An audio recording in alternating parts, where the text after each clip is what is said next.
If you're on my channel and you're new to the sport, maybe you don't know who Sveton Gashevsky is, but this guy is an absolute master at arm wrestling. Let's take a look at this footage. He's sparring with Sergey over in Bulgaria. I mean, this guy is so proficient in the strap with open top roll, king's move. Let's see how he does against someone who's over 100 pounds, I think, heavier than him. I'm pretty sure Sveton has competed at 75 kilograms, if I'm not mistaken. But he's known for incredible open top roll.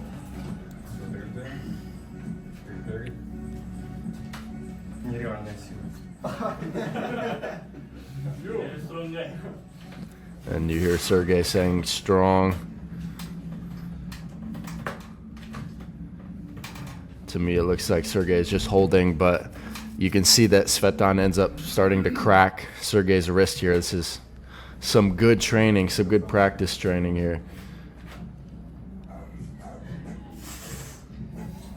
Like, he is so proficient in the open top roll. Of course, he doesn't have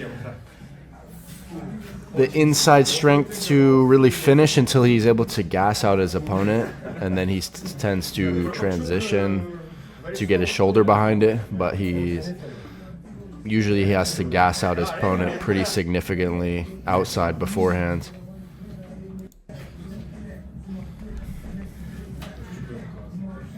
And you can see him taking the wrist. Sergey has to flop press against a guy who's about 100 pounds less than him. Just goes to show how strong Sveton is. Absolute monster. So that was a couple pulls there with Sergey. I thought was pretty interesting. But as far as Sveton, I found this post from Arm Wrestling Bulgaria. It turns out that Sveton's birthday is the same day as John Brzenk. He's 55. John obviously turned 61. Now, let's read the post, because Sveton has been basically banned from competing in WAF due to like political reasons, which is very unfortunate, because I mean, this guy is at the top elite level in his weight class without a doubt. So let's read this. One is welcome on the big stage. The other stopped, not because he's not good enough, but because he's not on the approved list. A 3-letter organization still has its influence in place, referring to WAF. Make no mistake about this, and while the sport claims it's open to everyone now, the same invisible lines seem to decide who's in and who stays out. It's sad that in a sport that talks about unity, some legends still have closed doors ahead of them. They say things change, but when a legend gets asked, did you fix your issue with WAF? You know nothing really changed. The man doesn't have forever to wait. Let him compete. Let him finish his journey with the respect he earned. Yeah, he's 55 and still at such a high level. I saw him. I mean, this match really impressed me against Zoloev in the AMC tournament from about a year ago. This is just an absolute war. I won't play the full match, but I'll put the link in the description. Basically, Sveton just masterfully outlasted with his king's move against Zoloev in an absolute war. As the title says, the match of the year. I encourage you to watch this match and just to see the proficiency of Sveton. Not only that, I found this article from, it's pretty recent actually, from 2025, but it has some quotes and it has a little context on Sveton. So he's born in 1970, so he's 55 years now. Old now, excuse me. They call him the professor, but let's look. So Gashevsky began to win regularly. He started training in 1991, and then by 1996, very few athletes can beat him.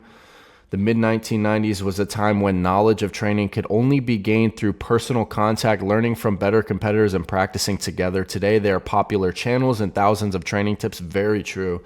Very true. Is that better? It doesn't matter. It's just different. Every future champion could use a sign or accident to elevate their skills. Now we have some quotes here from Igor Mazarenko. For Sveton, sparring at the table with his students was key. Often, as in boxing, the opponents would change with each duel.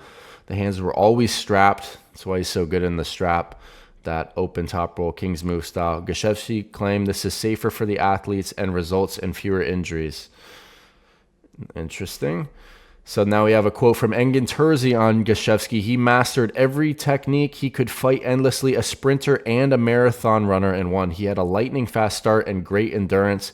He could fight endlessly. He mastered every technique and became a true professional. We all started calling him the professor because of his skills and versatility. He fought a 6.5-minute match against Yoshi Kanai in the USA. An unforgettable battle. Wow. He then went on to win the PAL League. In 2001, at the World Championship in Poland, he achieved 2 great victories, defeating Maxim Maximov and Bondo Hubolov. After long, exciting matches, he amazed us all, being both as fast as a sprinter and as durable as a marathon runner. His entire career was simply amazing. Besides his athletic skills, we all admire his personality and behavior. We got a quote from Krasimir Kostadinov, one of the best in the world, incredibly dynamic and at the same time durable. Few understand the nuances of our sport like he did. So, I mean, me personally, I would love to see him get some matches at East versus West if, you know, his issue with WAF isn't a problem. We know that Engin's relationship with WAF is pretty close, so that's why any of those banned athletes basically couldn't compete in East versus West. So, but I think he definitely deserves a match at the highest level. I remember when he beat Craig Tullier in Knuckles Up pretty comfortably with his endurance and his King's move. It was very impressive, and I predicted him to win because I've seen a lot of matches from Gashevsky. I know just how skilled this guy is, but I saw a comment that somebody wanted to see a poll or to see this match, Gashevsky versus Cherkasov, to see who would win that. So 55% think Cherkasov would win so far. But about Sveton, did you know about him? And who do you think would be a good match for him? I'm curious. Let me know in the comment section, guys.